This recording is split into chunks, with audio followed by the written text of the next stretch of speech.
한번 박수로 영광 돌립니다.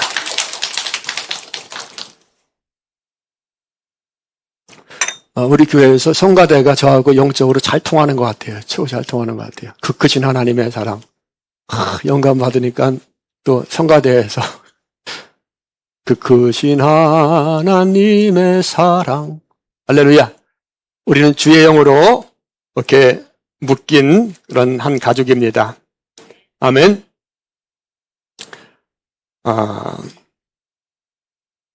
세상에서는 성공을 하려면은 많은 조건을 갖춰야 된다고 이렇게 생각을 합니다.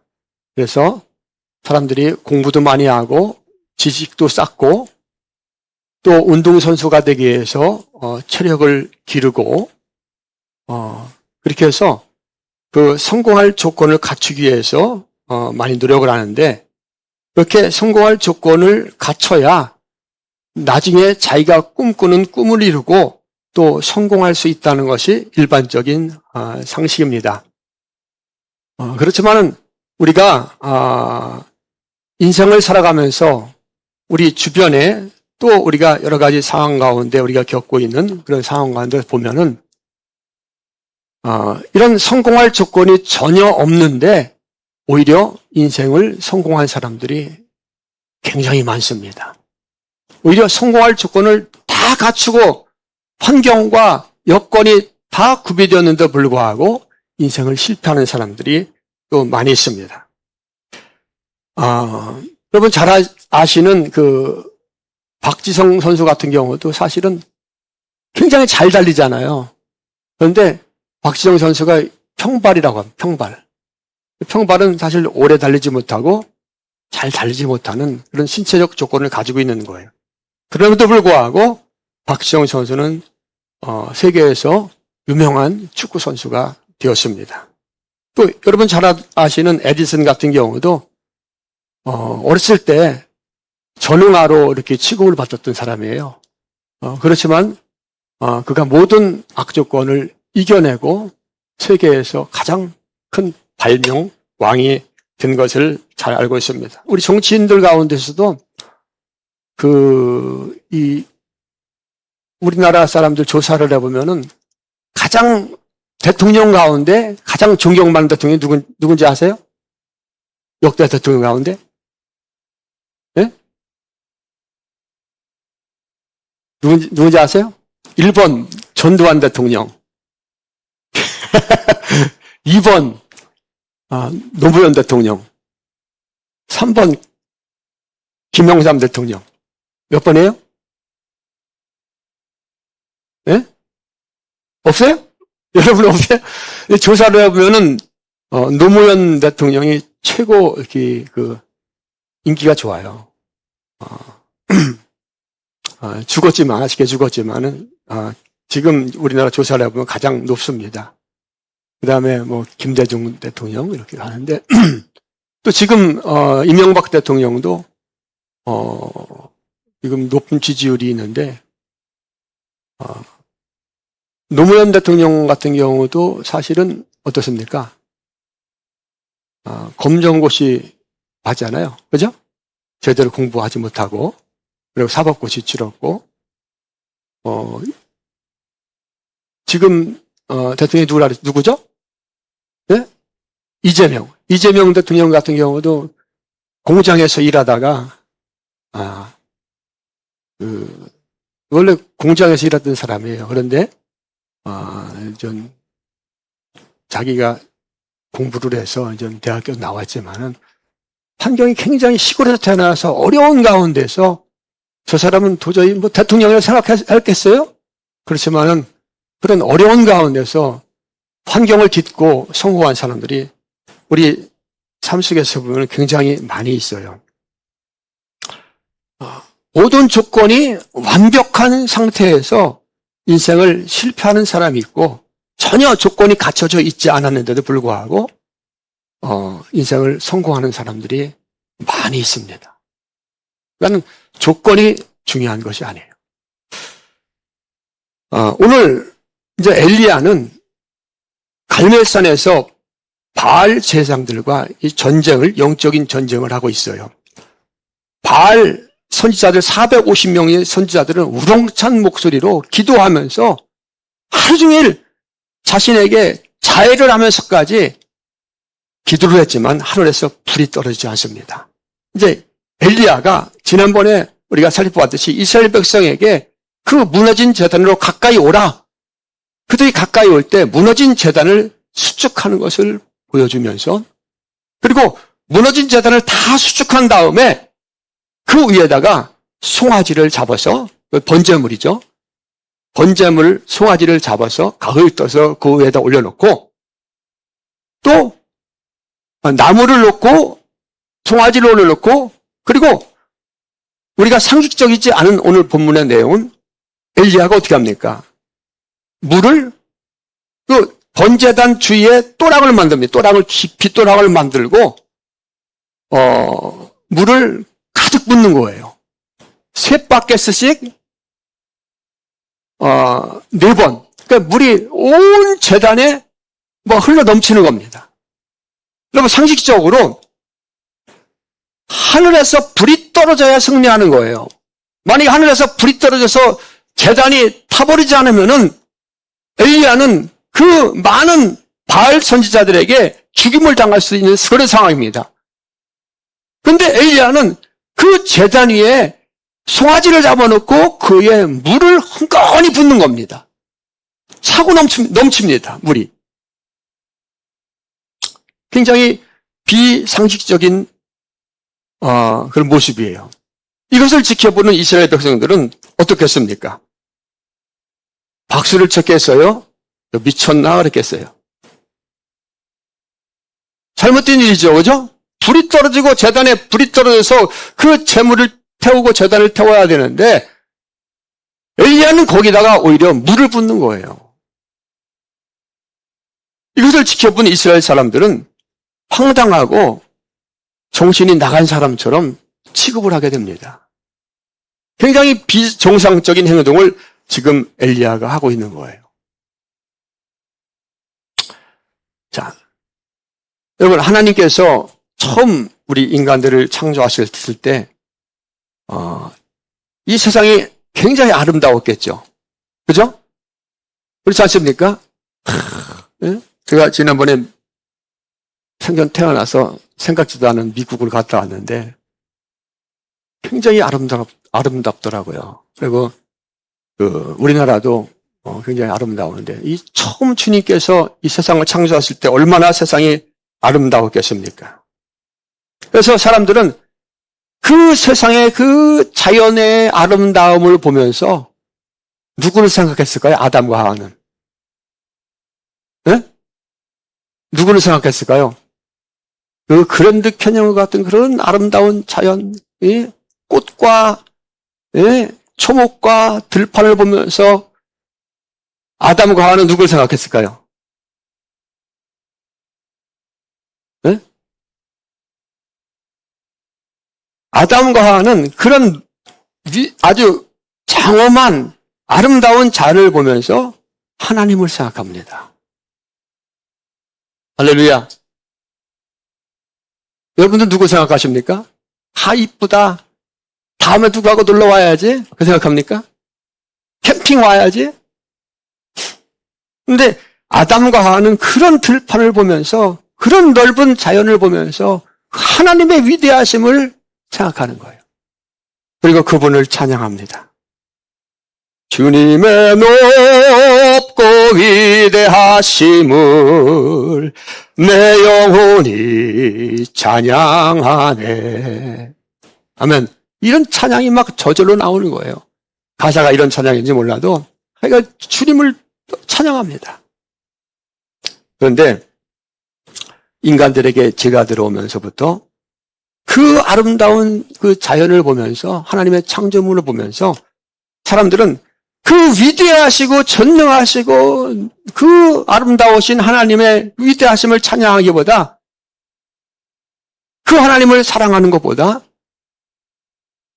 그 자연 자체를 좋아합니다. 그죠? 아까 제가 얘기했지만은 다음번에 다시 와야지. 이런 식으로. 그 자연을 사랑하게 됩니다. 넓은 들판을 끝이 없는 들판을 보면서 하나님을 생각하는 것이 아니라 그 들판을 좋아하는 거예요. 그리고 하나님과 더불어 하나님과 사귀고 하나님과 더불어 사랑하는 것보다 그 자연, 아름다운 자연 속에서 그 자연과 함께하는 것을 좋아합니다. 그리고 타락하기 전에는, 마음에 죄가 들어오기 전에는 그 자연을 보면서 하나님을 생각했어요.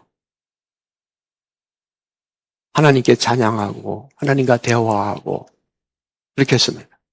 그런데 죄가 들어오면서부터 모든 그 자연에 대해서 소유하고 싶은 마음이 들어옵니다.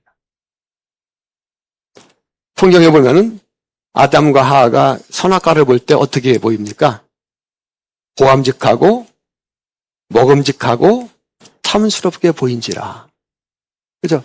자기가 중심이 되어서 그렇게 보이는 거예요. 근데 예전에는 그런 것들을 보면은 하나님의 그 위대하심을 생각했습니다. 하나님의 사랑. 하나님의 은혜를 생각했어요. 근데 이제 제가 들으면서 보암직하고 탐스럽게 보이고 먹음직하게 보이고 자기가 기준이 되는 그런 악한 존재로 서서히 변해가고 맙니다. 그래서 결국은 그 선악과를 따먹고 영원히 타락한 존재가 되는데, 이렇게 타락한 인간들은 하나님께서 이 세상의 모든 자연을 인간들에게 주신 이유는 뭐예요? 자연을 섬기라고 준 겁니까? 아니면 다스리라고 준 거예요? 다스리라고 준 거예요. 할렐루야. 하나님께서 다스리라고 준 자연을 하나님의 형상을 잃어버리니까 그 아름다운 자연이 오히려 숭고해 보이고 그 자연을 신처럼 경배의 대상으로 삼게 됩니다. 여러분, 이 세상에 종교가 굉장히 많은데요. 이 종교 가운데 성경에도 보면은 뭡니까?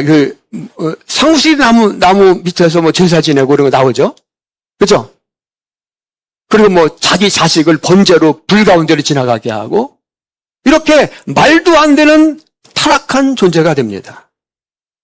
이렇게 하나님의 형상을 잃어버린 모든 인간들은 다스리라고 준 그 자연을 경외하며 또 자연의 이치대로 살아야 된다. 이런 사상이 나오고 자연의 섭리대로 살아야 된다. 네? 그렇게 하면서 자연을 숭배의 대상, 경외의 대상으로 바꿔버립니다. 하나님이 우리에게 자연을 다스리고 그것을 통해서 하나님의 그 위대하심을 찬양하라고 준 하나님께서 인간에게 준 선물이라는 그런 하나님의 선물이라는 하나님의 그것을 완전히 잃어버리고 인간은 하나님을 떠나서 완전히 하나님의 형상을 잃어버리고 타락한 존재가 되어버립니다. 자, 오늘 엘리야는 하나님 앞에 번제를 드리며 불이 내려오기를 기다리잖아요. 불이 내려오지 않으면 불이 내려와서 그 제단을 태우지 않으면 엘리야는 죽습니다. 근데 엘리야는 그 제단 위에다가 물을 계속 갖다 붓는 거예요. 흥건하게 또랑까지 만들어서 넘치도록. 자, 여러분, 엘리야는 왜 그 제단 위에다 물을 붓을까요? 이스라엘 백성들을 다 가까이 오라고 해놓고 제단을 세워놓고 그 위에다 왜 물을 붓을까요? 그러면 상식적으로 이해 갑니까? 생각 안 해보셨어요? 왜 제단에 불이 내려와서 불을 태워야 되는, 그 제단을 태워야 되는데 엘리야는 백성들을 모아놓고 물을 붓는 거예요. 여러분, 성경에서는 때때로 이 물은 인간의 죄로 표현할 때가 있어요. 시편 124편 5절에도 이런 말씀이 있습니다. 그때의 교만한 물이 우리를 삼켰을 것이라.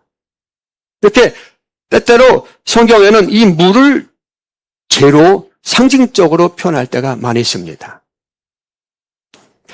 자, 엘리야가 그 제단에 물을 부은 것은 이스라엘 백성의 죄가 어떤 것인지 보여주는 거예요. 하나님의 구원의 역사를 지금까지 계속 방해하고 해방하는 이스라엘의 그 죄를 상징적으로 보여주는 상징 행위입니다. 자, 그럼에도 불구하고 하나님이 이스라엘을 통해서, 엘리야를 통해서 이스라엘 백성에게 진정으로 주고 싶은 메시지, 그들에게 알려주고 싶은 메시지가 있어요.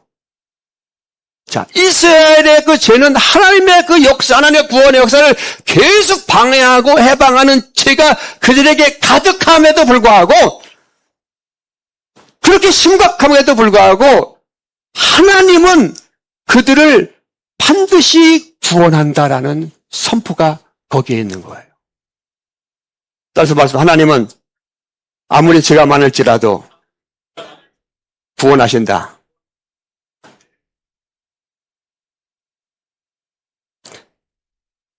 여러분,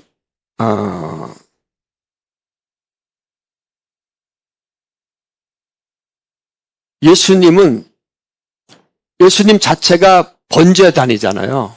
성전, 그죠? 아니면 번제단이 성막이 되고 성전이 되고 예수님께서 헐라 내가 사흘 만에 일으키리라 했잖아요. 그죠? 예수님이 뭐예요? 번제단이고 성전입니다. 그 번제단 위에 있는 번제물은 누굽니까? 누구예요? 예수님입니다.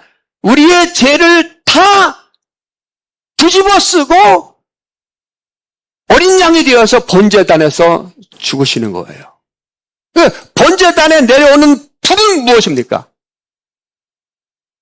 예수님입니다. 이 세상에 아무리 큰 죄악이라도 예수님께서 불로 인해서 모두리 태운다는 거예요. 그러니까 우리의 구원은 우리의 공로로 되는 거예요? 예수님의 은혜로 되는 겁니까? 그렇죠. 예수님이 이 땅에 불로 임하십니다. 따라서 말하면 예수님은 이 땅에 구원의 불로 임하신다. 성령과 불로 세례를 주시는 이 누구예요? 예수님입니다. 근데 불로 세례를 받는 것은 사실은 능력 받는 게 아니에요. 네? 우리는 불로 하면서 불로 세례를 받고 뭐 방언 받고 뭐 능력 받고 그렇게 생각하잖아요. 근데 그것은 일부고 사실은 불로 세례를 받는다는 것은 내 죄가 예수로 말미암아 해결됐다. 죄와 사망에 벗어 성령의 생명이 나를 구원했다라는 것을 확실하게 내 안에 임하는 겁니다. 깨닫는 거예요. 나는 그렇게 악한 죄인인데 예수께서 나를 해결해 주셨다. 그 은혜가 내게 임하는 것이 바로 불과 성령으로 세례를 받는 것입니다. 할렐루야. 예수님은 이 땅에 죄악이 가득할 때, 최고로 죄악이 가득할 때, 이 땅에 그 어떠한 죄라도 다 불태워 주시기 위해서 이 땅에 내려오셨습니다. 자, 그러니까 번제단에 있는 그 엘리야를 통해서 하나님이 물을 부라고 했잖아요. 그 누구의 죄입니까? 씻을 수 없는 이스라엘의 하나님의 역사를 계속 방해한 이스라엘 죄를 상징적으로 보여주는 것이고, 또 그 불이 임해서 그 물이 가득한 그 제단을 태워버리는 것은 하나님의 예수 그리스도께서 이 땅에 오셔서 모든 죄악을 다 태우고 그 죄인들을 구원할 것에 대한 예표적인 사건을 보여주는 거예요. 그렇죠? 자, 오늘 엘리야의 그 상징적인 행위를 통해서 우리는 누가 보입니까? 예수님이 확연하게 보입니다. 할렐루야. 그러니까 엘리야가 그렇게 행동하는 것을 성경이 기록하고 그냥 기록한 것이 아니에요. 성경은 누구에 대한 이야기라고요? 예수 그리스도에 대한 이야기입니다. 계속 그러니까 내 양은 내 음성을 듣고 저희는 나를 따르고 저희는 나를 안다고 말씀했잖아요. 그러니까 예수 그리스도의 영이 임한 자들은 이 사건을 통해서 누구를 보는 거예요? 나를 구원하신 예수님을 보게 되는 거예요. 자, 우리의 죄악은, 세상의 죄악은 이렇게 가득합니다. 여러분, 모든 종교는 하늘로부터 내려왔을까요? 땅으로부터 시작됐을까요? 땅으로부터 시작됩니다. 그런데 우리 기독교는 하나님이 우리에게 오시는 거예요. 아멘. 그러니까 하나님이 우리에게 오신다. 이 세상에 아무리 죄악이 가득할지라도 여러분, 이 땅에 인간의 지식과 인간의 상식과 인간의 능력으로 하나님을 알 수 있을까요? 없는 거예요. 그러니까 구원은 반드시 땅에서 나는 것이 아니라 하늘부터 내려와야 되는 거예요. 아멘. 그러니까 이 땅에 인간들의 생각과 인간들의 어떤 노력과 이 모든 것들은 다 물같이 하나님의 역사를 하나같이 다 방해합니다. 아멘? 절대 하나님을 만족할 수 없어요. 여러분, 불교에서 교회 심취해 보세요. 물은 물이고 산은 산이로다. 무소유. 이런 것이 심취해 있으면은요, 굉장히 종교적으로 엄청 고차원적인 그런 영적 세계 가운데 사는 것 같지만 사실은 하나님으로부터 점점 멀어지는 거예요. 그들의 깨달음 때문에 예수가 누구인지 하나님이 누구인지 도저히 더 알 수 없도록 그렇게 됩니다. 그러니까 인간의 종교심은 깊으면 깊을수록 어떻다? 예수님을 알 수 있다 없다? 없는 거예요. 그러니까 우리는 종교심으로 신앙생활을 하는 것이 아니라 예수님을 아는 자가 돼야 됩니다. 우리의 공로는 영입니다.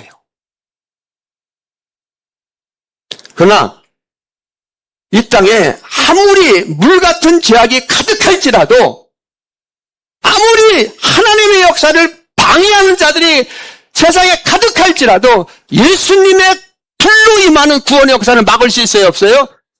절대 없습니다. 예수님이 누구십니까? 전능하신 하나님이에요. 창조자입니다. 이 땅에 90억 인구가 예수님을 다 방해할지라도 하나님의 역사를 무시할지라도 구원의 역사는 있다 없다? 반드시 일어난다. 예수님은 절대 아쉬워하지 않습니다. 자, 이 땅에서 모든 인간들의 죄를 해결해 주시고 모든 인간들의 죄를 완전히 불태워 주시는 그런 능력이 있는 분은 아무도 없어요. 누구밖에 없습니까? 예수님밖에 없어요. 그래서 오직 예수. 따라서 오직 예수. 오직 예수.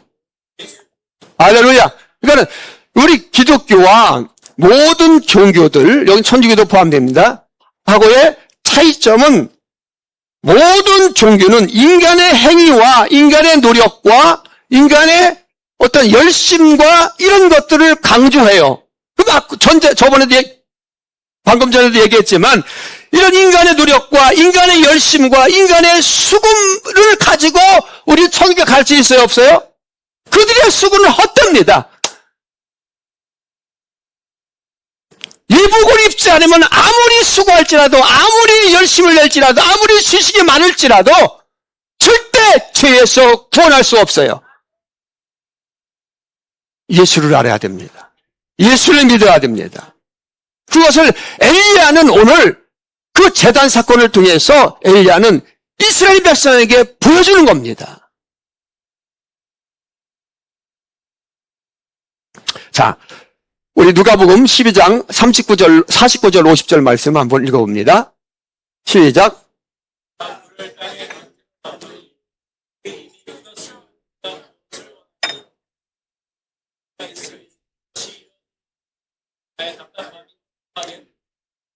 아멘. 여러분, 예수님의 마음은 어땠을까요? 예수님이 누구죠? 하나님이십니다. 태초부터 계획을 세우신 분이에요. 자기 백성들이 그 죄악 가운데 죽어가는 예수님이 이 땅에 죄인을 구원해 주시기 오신 분입니다. 오늘 49절에 보니까 내가 불을 어디로? 땅에 던지러 왔다. 불로 임하셨다는 거예요. 내가 불을 땅에 던지러 왔노니 불이 이미 붙었으면 내가 무엇을 원하리요? 나는 받을 세례가 있으니 그것이 이루어지기까지 나의 답답함이 어떻겠니? 예수님이 받을 세례가 뭐예요? 십자가입니다. 그러니까 예수님은 이 두 가지가 있었던 거예요. 예수님의 그 인성, 그리고 예수님의 신성이 있잖아요. 예수님의 신성은 하나님이시잖아요. 모든 것을 아셔요? 몰라요? 다 아십니다. 그러니까 자기 백성들이 죄악 가운데 죽어갈 때 얼마나 답답했겠어요. 그리고 예수님께 십자가 지시면서 십자가 고통 가운데 죽어갈 때 십자가를 지기 위해서 그 겟세마네 동산에 올라갈 때 예수님의 신성은 굉장히 가볍게 기쁘게 기뻐하며 그 길을 갑니다. 그런데 예수님의 인성은 어떻습니까? 아버지, 할 수만 있으면 이 잔을 내게서 옮겨주옵소서. 그러나 내 뜻대로 마옵시고 아버지의 뜻대로 되기를 원합니다. 그 심정과 고통과 아픔을 다 느끼면서 아버지 뜻에 100% 순종하면서 그 길을 간 거예요. 그게 예수님의 의입니다. 아멘? 그래서 그 의를 우리에게 전가시켜 주는 거예요. 그리고 십자가에서 죽으심으로 우리의 죄를 해결해 주시는 겁니다. 할렐루야. 그러니까 죄를 해결해 주신다. 의를 전가해 주신다. 할렐루야. 그러니까 예수님은 완벽한 구원자입니다.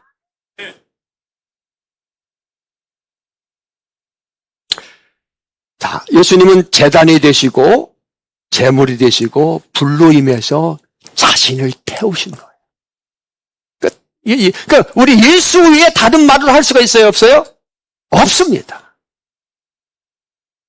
그래서 나는 0, 예수는 100이라는 거예요. 그거는 여러분, 그 복음을 여러분 깨달아야 됩니다. 알아야 됩니다. 그것이 바로 불로 세례를 받은 그 사람들의 심령인 거예요. 자, 예수님께서 이 땅에 오셔서 제단의 제물이 되어서 고통 가운데 타버려야지 세상의 죄가 끝납니다. 예수님 임하신 그 예수님에게 임한 불은 고통의 불이고 고난의 불이고 끔찍한 형벌의 불입니다. 그렇죠? 그래서 우리의 죄를 다 해결해 준 거예요.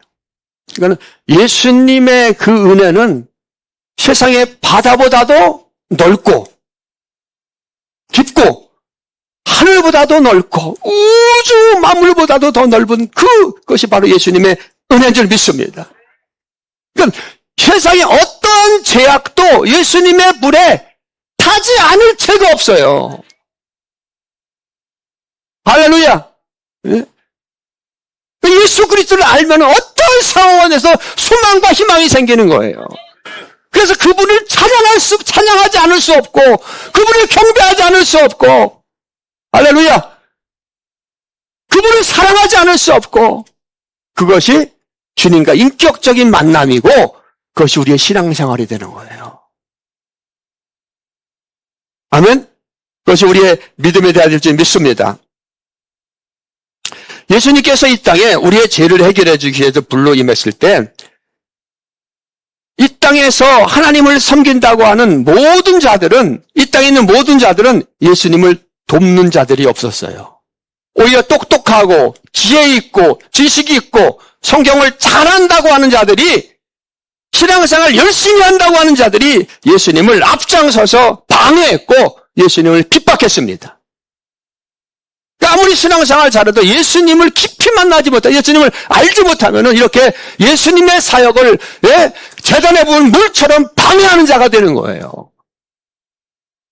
예수님이 나를 구원하러 왔는데 보이지 않는 거.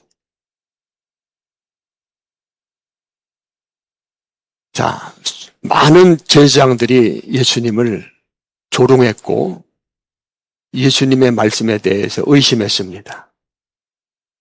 그리고 예수님을 핍박했습니다. 바리새인들과 사두개인들을 율법자 학사들은 예수님이 가는 곳마다 따라다니면서 네 말이 틀렸다고 예수님에 대해서 흠을 잡았어요. 그리고 예수님에 대해서 계속 고수를 합니다. 그뿐만이 아니에요. 예수님을 가장 잘 따른다는 예수님의 수제자였던 베드로는 예수님께서 내가 십자가를 지고 죽어야 되겠다고 하니까 어떻게 합니까? 앞장서서 방해하잖아요. 그리하지 마옵소서. 그러니까 우리는 예수님의 일을 우리는 뭡니까? 이해할 수가 없는 거예요. 그러니까 우리의 상식 수준으로 우리가 신앙생활 하면은요, 거의 방해하는 자가 된다니까요. 베드로가 얼마나 신앙이 좋았어요. 그렇죠? 권사님.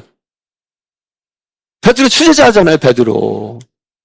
근데 예수님이 내가 십자가 져야 된다고 하니까는 앞장서 막으면 주님 절대 십자가 지면 안 됩니다. 절대 그렇게 하면 안 됩니다. 그러니까 예수님께서 뭐라고 말씀합니까? 사탄아, 물러가라. 우리도요, 내가 잘하고 열심히 하는 것 같은데, 내가 하나님을 잘하는 것 같고, 교회를 잘 섬기는 것 같은데, 예수님을 알지 못하면은 오히려 예수님의 사역의 방해자가 될 수 있어요. 베드로가 그랬다니까요. 그러니까 예수님이 베드로에게 뭐라고 말합니까? 사탄아. 베드로 예수님의 제자입니다. 그러나 그 안에 사탄의 속성이 있는 거예요. 진리를 알지 못하니까.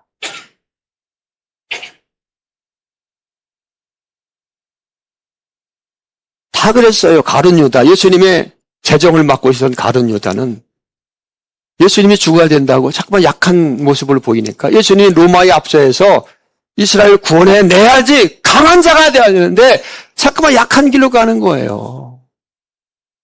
응? 권세 있는 자들과 어울려야 되는데 예수님 누가 어울렸어요? 세리와 창녀와 가난한 자와 병든 자를 찾아다니잖아요. 그러니까는 마음에 안 드는 거예요. 어디 이스라엘을 구원하려면 그 권세 있는 자들과 같이 이렇게 막 해야 되는데 그런 가난한 자들과 함께 하는 거예요. 가룟 여자는 에이 내가 그러면서 예수를 팔잖아요. 은 30에.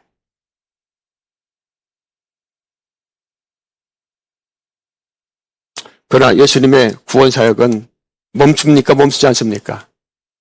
절대 멈추지 않아요. 예수님의 구원 사역에 인간의 공로가 있어요? 없어요? 없어요. 철저하게 없습니다. 철저하게. 내 공로는 0이다, 20이다. 0. 이걸 알아야 돼요. 0. 아멘. 이것이 은혜입니다. 이것이 능력입니다. 그렇게 모든 것들이 다 예수님을 방해했지만 예수님은 결국 구원을 완성하십니다.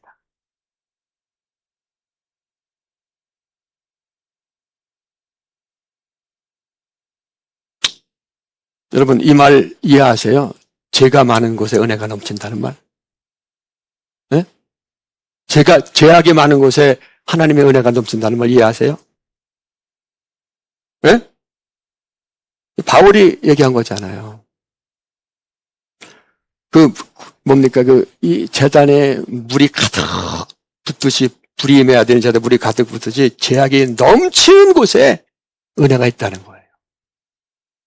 항상 잘 되고, 열심히 내고, 막 이렇게 하면서, 이거를 보면은 왜, 그렇잖아요. 왜, 모태신앙이 미지근하다고 하잖아요. 그죠? 근데 진짜 죄도 져보고, 바닥 인생도 돼보고, 그래야 하나님의 은혜를 깊이 깨닫는 거예요. 그런데 그렇게 아니할지라도, 우리는 죄인입니까? 죄인이 아닙니까? 내게 의의가 있어요? 없어요? 내 안에 더러운 것이 가득하잖아요. 그죠? 그것을 사도 바울은 예전에 예수 그리스도의 빛이 들어오기 전에 자기가 의롭고 열심내고 자기가 강한 자고 자기가 충성자인 줄 알았어요. 그런데 빛이 들어오니까 어떻게 합니까? 나는 죄인 중에 괴수입니다. 나는 악한 자입니다. 그러니까 인간의 내 자신의 실존을 볼 수 있을 때 하나님의 은혜가 임하는 것이고 그것이 바로 성령의 세례를 받는 거예요. 그것이 성령의 세례입니다.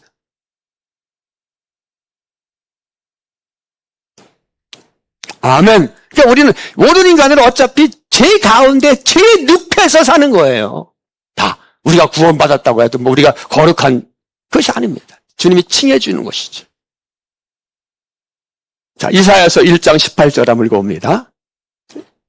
1장 18절 읽어봅니다. 시작. 없어요? 자, 1장 18절에 보면 너희 죄가 주홍 같을지라도 눈과 같이 이어질 것이요 진홍같이 붉을지라도 양털같이 되어지리라. 내가 죄인 것을 깨닫는 것이 뭐예요? 구원의 출발입니다. 성령의 세례고. 아멘? 그러니까 성령이 오시면 의에 대해서 죄에 대해서 의에 대하여 책망하시고 알려주신다 그러잖아요. 세상에 이렇게 죄악이 이 재단에 가득한 물처럼 가득할지라도 예수님의 은혜의 물은 흔적도 없이 다 태워버립니다. 그러니까 예수님께 나와야 되는 거예요. 예수님의 은혜의 물은 어떠한 죄악보다도 큰 줄 믿습니다. 할렐루야.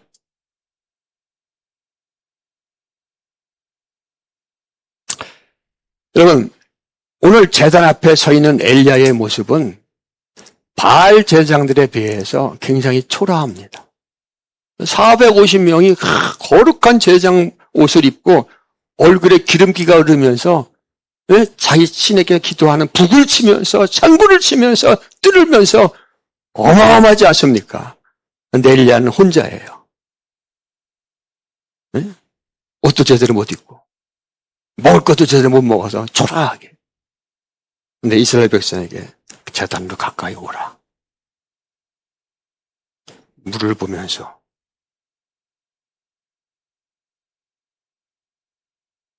하나님의 불이 임하는 그 불을 타오는 것을 보라. 너희 죄가 이렇게 물과 같이 가득할지라도 하나님의 은혜가 모든 것을 부사르고 깨끗하게 한다.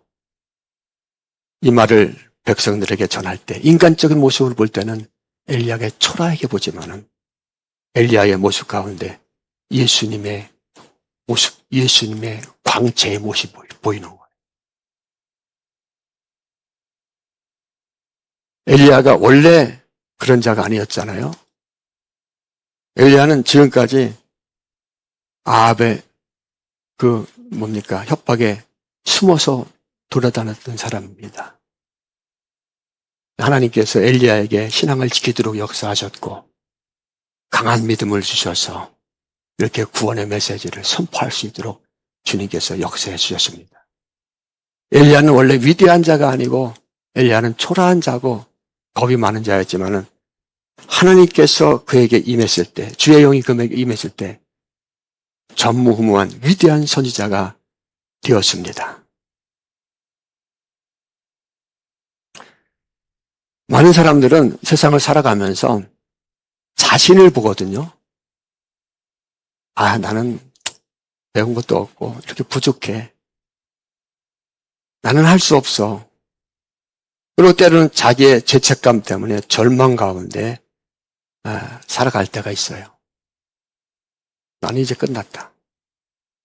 그러나 아무리 세상에서 흉악한 죄 가운데 빠졌을지라도, 아무리 어려운 일을 당했을지라도, 아무리 낙심되는 일이 있을지라도 예수 그리스도 믿고 예수 그리스도 앞에 나오면은 주님께서 모든 것을 해결해 주십니다.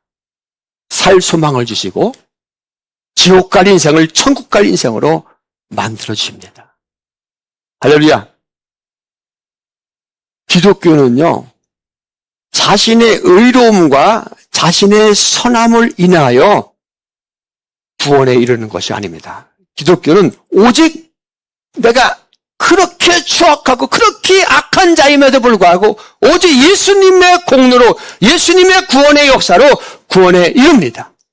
그러므로 누구든지 어떠한 상황에 있을지라도 예수님 앞에 나오면은 죄에서 구원받고 하나님의 자녀가 되고 예수님의 신부가 되고 천국 백성이 되는 줄 믿습니다. 그것이 예수님의 은혜입니다. 그래서 우리는 낙심할 필요, 오히려 사실은 내가 막 잘 나가고 막 이럴 때 조심해야 됩니다. 아무리 낙심될 때도 누구만 잡으면 된다? 예수 그리스도만 생각하고 그분만 잡으면은 그것이 성공입니다. 때로는 주님께서 우리가 그 은혜를 주시기 위해서 우리는 낮추실 때가 있는 거예요. 우리에게 고통을 주님께 허락하실 때도 있는 거예요. 왜? 일상에서 계속 승승장구하는 것보다 그 잠시 고통을 통해서 예수님을 아는 것이, 그리고 천국 가는 것이 더 중요하기 때문에 그래요. 예수님을 아는 저와 여러분들에게 주님으로 축복을 드립니다. 성도는 자신의 의로움으로, 자신의 행위로, 자신의 선함으로, 행동으로 그래서 거룩한 자가 되는 것이 아닙니다. 내가 선행을 하지 않았을지라도, 비록 자격이 없을지라도, 내가 죄악 가운데 살아갈지라도 예수님의 불의 은혜가 그 성도의 영혼 깊이 임한 자, 그 자가 바로 성도인 거예요. 아멘. 자기의 의로움과 자기의 선함과 자기의 열심과 자기의 노력을 자랑하는 자는 아직 예수님을 모르는 거예요. 성도는 바로 내 노력과 내 능력과 내 열심이 아니라 오직 누구의 은혜? 예수님의 은혜, 예수님의 공로로 구원받은 자가 바로 성도입니다. 그래서 누구를 바라봐야 돼요? 항상 예수님을 바라봐야 됩니다. 따라서 말합니다. 예수님을 바라보자. 여러분 생각해 보세요. 엘리야가 제단에 물을 채우잖아요. 그 물은 뭐라고요? 예수님의 구원의 은혜를 방해하는 우리의 죄성입니다. 우리의 악함입니다. 그럼에도 불구하고 주님이 우리를 찾아오시는 거예요. 찾아오실 뿐만이 아니라 우리를 대신해서 죽으신 것입니다. 그러니까 주님이 다 하시는 거예요. 다시 말해 예수님만 바라보자. 예수님만 바라보자. 그것이 은혜입니다. 그래서 히브리서 12장 2절에 보면 믿음의 주요 온전케 하시는 이인 누구를 바라보자? 예수를 바라보자. 그것이 우리의 능력인 줄 믿습니다. 그는 그 앞에 있는 기쁨을 위하여 십자가를 참으사 부끄러움을 개의치 아니하시더니 하나님 보좌 우편에 앉으셨느니라. 자, 예수님 보좌 우편에 앉으셨는데 그러니까 우리가 그 옆에 우리도 그와 함께 그 나라를 상속받을 자입니다. 할렐루야. 그러니까 얼마나 큰 은혜입니까? 우리 죽어 마땅한 우리를, 지옥 가도 할 말 없는 우리를, 예? 그러니까 나의 악함을 깨닫는 것이 주님을 아는 거라니까요. 나의 더러움을 아는 만큼 주님의 은혜가 내게 임하는 거예요.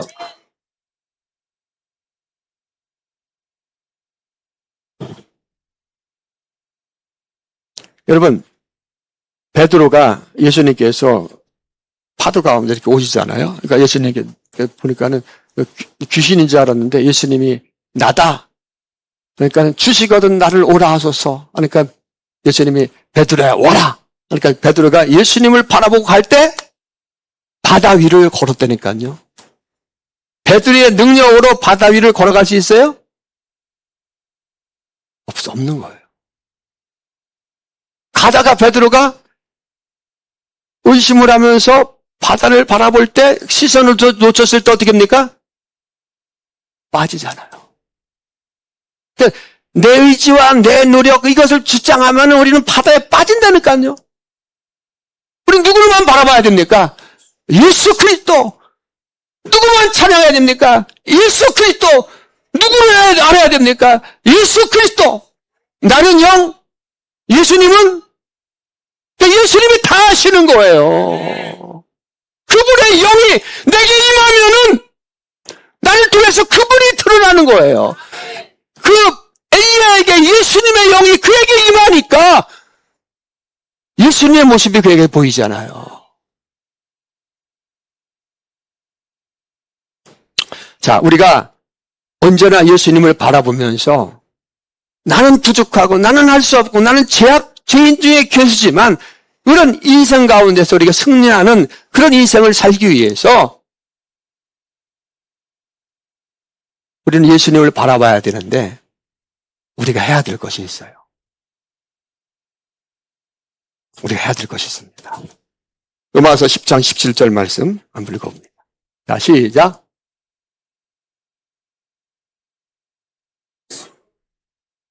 아멘. 그리스도의 말씀으로 말미암아 믿음은 들음에서 나며 어디에서 난다? 들음에서 나며 들음은 그리스도의 말씀으로 말미암느니라. 여러분, 신앙생활의 기초는 우리 성경을 읽어야 됩니다. 할렐루야? 성경을 읽어야 돼요. 근데 보면은 믿음은 뭐에서 난다 그래요? 들음에서 난다는 거예요. 들음은 그리스도의 말씀으로. 근데 여러분, 우리가 성경 말씀을, 하나님의 말씀을 많이 읽는다고 예수님을 알까요? 네?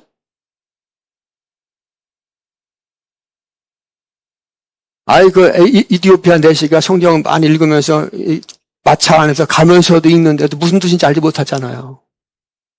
근데 그렇지만 성경 많이 읽는 거 중요해요? 중요하지 않아요? 중요합니다. 이 성경을 읽고 이것이 무슨 말인가에 대해서 들어야 되는 거예요.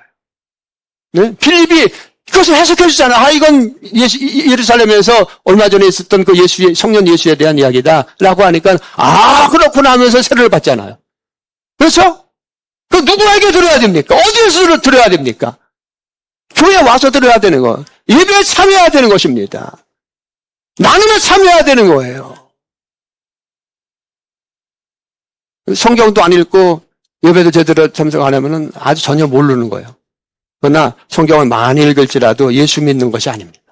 성경을 많이 읽는 것 중요하지만 성경을 읽는 것도 중요하고 또 예배에 참여해서 그 말씀을 확인하고 그 말씀을 해석을 듣고 그것이 바로 예수 그리스도라는 것을 깨닫고 그래야 믿음이 생기는 거예요. 그런 의미에서 예배는 굉장히 중요합니다. 또 성경 나눔도 굉장히 중요해요. 예수 나눔. 할렐루야. 네? 그래서 우리가 예수님이 누구신가를 우리가 깊이 아는 저와 여러분이 돼야 되길 바랍니다. 자, 주먹 좀 한번 따라 합니다. 네오나, 예수를 바라보자. 네오나, 예수를 바라보자. 네오나, 그리스도의 말씀을 듣자. 네오나, 그리스도의 말씀을 듣자. 네오나, 예수를 바라보자. 아멘. 그 예수님께 감사와 찬양과 영광의 박수를 올려드립니다. 자, 우리 이 시간에 성찬을 하도록 하겠습니다. 먼저 주님의 살을 먹습니다.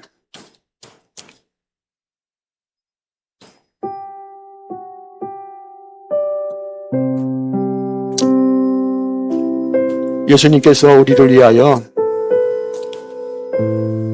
살을 지키시고 우리를 위하여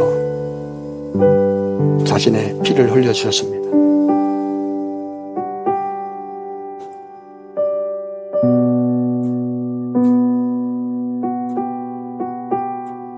우리의 죄는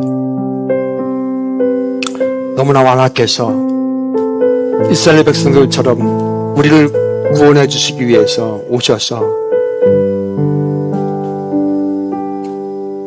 우리 가운데 임했는데도 우리는 너무나 무지하고 죄악 가운데 있어서 늘 예수님을 방해했던 악한 자입니다. 그럼에도 불구하고 주님은 멈추지 않고 계속 우리의 마음을 두드립니다. 내가 너희를 위해서 생명을 주었다. 내가 너를 위해서 피를 흘렸다. 내가 내 죄를 사했다. 주님의 보혈을 마십니다.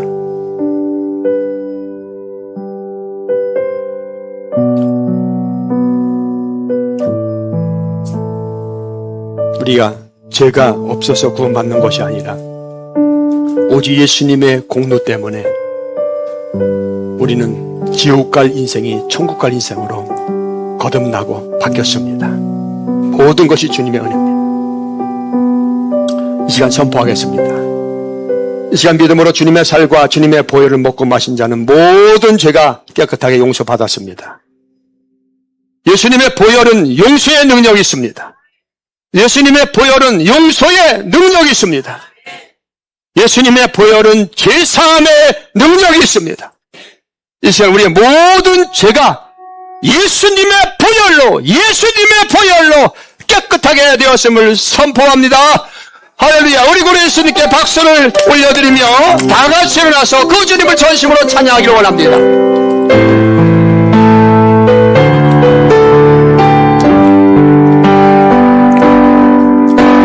주님 제 마음이 너무 통해서 주님을 볼 수 없으니